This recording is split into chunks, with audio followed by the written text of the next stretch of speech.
महाराष्ट्र भूषण पुरस्कार देऊन त्यांचा सन्मान करण्यात येतो। ते ज्येष्ठ अभिनेते अशोक सराफ आपल्या सोबत आहेत। सर, मोठा भव्य दिव्य सोहळा पार पडतो आणि तुम्हाला महाराष्ट्र भूषण पुरस्काराने सन्मानित करण्यात येते।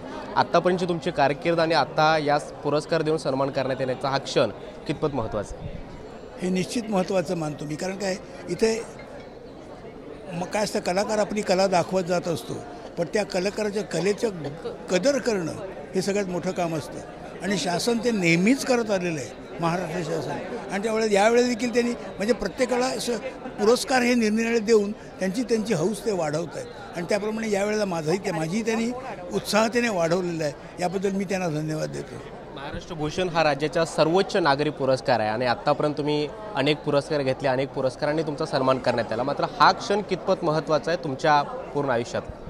कुठलाही हा क्षण निश्चित महत्त्वाचा आहे की महाराष्ट्राला नंबर 1 पुरस्कार मिळणं हा निश्चित आनंदाचा क्षण आहे।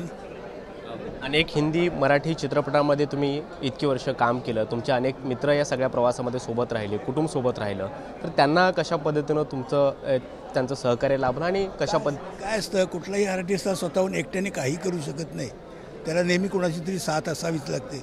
माझ्या या प्रवासामध्ये मला बऱ्याच लोकांनी साथ दिलेली, असे कितीतरी नट आहेत, म्हणजे अगदी स्पॉट बॉयपासून असे लोक जे मला साथ देत गेलेले आहेत। तेव्हा या सगळ्यांचा मी आभारी आहे, कारण त्यांनी मला कळत नकळत फारच मदत केलेली आहे।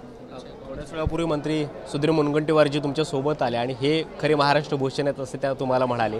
तुम्ही म्हणालात की यांच्यामुळं मी आज महाराष्ट्र भूषण आहे। तर सांस्कृतिक मंत्री ते आहेत ना, आणि त्यांनीच पुढाकार करून त्यांनी केलं ना ते, त्यामुळे मी म्हटलं मी की यांच्यामुळे मला मिळालेलं आहे। तुमच्यासोबत आणखी एक महत्त्वाचा सगळ्यात एक पुरस्कार आहे आणि तो म्हणजे गानसम्राज्ञी लता मंगेशकर यांचा पुरस्कार यांच्या नावाने दिला जाणार आणि तो सुरेश वाडकर यांना दिला जातोय। तर हा फारच मोठी गोष्ट आहे की लता मंगेशकर अवॉर्ड हा सुरेश वाडकरांना मिळायलाच पाहिजे, कारण त्याचं योगदान एवढं आहे। मराठी इंडस्ट्रीमध्ये तर एवढं त्याचं, हिंदी तर आहेच पण मराठीत त्याचं जास्त आहे आणि मराठीत त्याने आतापर्यंत गायलेली गाणी आणि त्यांनी एक संगीत क्षेत्रामध्ये जो आपलं नाव हे केलेलं आहे त्याला म्हणजे वादातीत आहे त्याबद्दल त्यांना लता मंगेशकर पुरस्कार मिळायलाच हवा होता आणि तो त्याप्रमाणे मिळाला। हे म्हणजे मला अतिशय त्याचा आनंद झाला त्यांच्या एवढाच। सगळ्यात महत्त्वाचं हा एक भव्य दिव्य सोहळा पार पडतोय, ही सगळी तयारी आणि पूर्ण हा उत्साह आणि या सगळ्या सोहळ्यामधले प्रमुख मानकरी पुरस्काराचे म्हणून तुम्ही आहात, तर हे सगळं पाहून कसं वाटतं? छान आहे ना, मस्तच वाटतं ना। मला वाटतं तुम्ही आता काय सगळा निबंध लिहिणार की काय? मला अभिनेते अशोक सराफ आपल्यासोबत होते आणि त्यांनी हे सगळं पाहून मला आनंद होतो अशा पद्धतीची भावना सुद्धा व्यक्त केलेली आहे।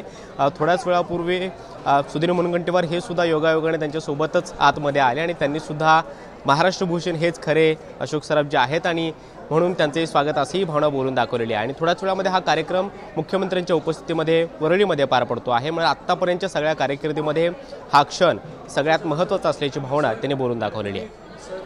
व्हिडिओ शुभम सोबत कृष्णा सोनारवाडकर, TV9 मराठी, मुंबई।